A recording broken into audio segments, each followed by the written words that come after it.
Hello. So this is another little snippet of my of what I get up to as a celebrant. So I've done a number of things today, but what I have done within my celebrant role are a few things, mostly admin.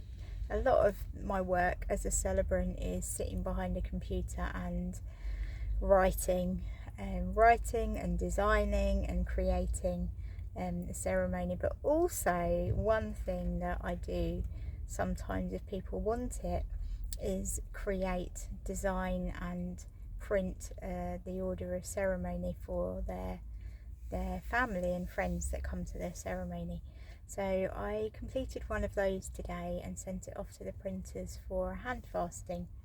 The order of ceremony, I like to call it order of ceremony because it's not a service, it's a ceremony, and it has the structure of the ceremony, what people will expect. But then I also tend to put on the back page little snippets about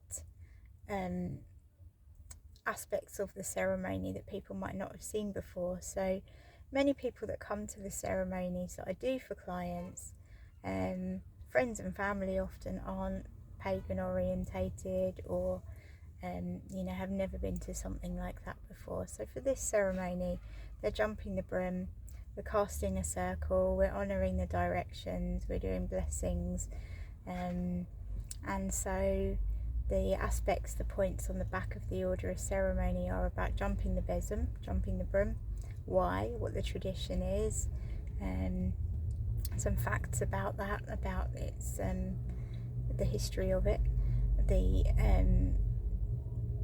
legalisation of jumping the broom. It was legal. I've mentioned this in the previous video. It created the legal aspect of the ceremony. And then also the casting of the circle and the honouring of the elements, why we call them in, why those prayers to the directions, what that means, and yeah. So that is what I've done today. I've also rounded off some admin for the workshop, which I include as, to me, doulaing and celebrant work are very similar. They're different in the fact that with being a celebrant, you are really leading a ceremony. You're leading that ceremony for those people, but you've created the ceremony with them, so it's their ceremony, it's bespoke to them. As a doula, I'm sitting back and I'm like holding the space. It's almost like the ceremony in front of me, the birth that is happening in this container, and I'm holding that container and making sure that it feels hollow and spacey, and the parents have space to feel and be where they need to for their ceremony, for their birth, for their ceremony, for their birth.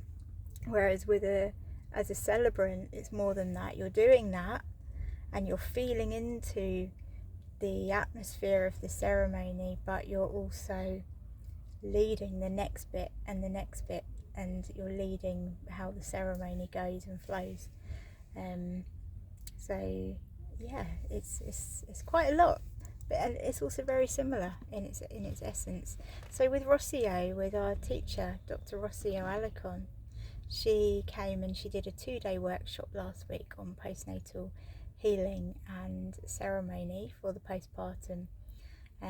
Again, only little snippets of what she does, but it was amazing, and I've sort of rounded up some of the admin for that today as well. There's still a little bit more to do, but yeah, it's all cool. So that was a little bit of my day as a celebrant. If there's anything you want me to chat about around celebrancy, feel free to ping me a message and I'll answer it in my next video.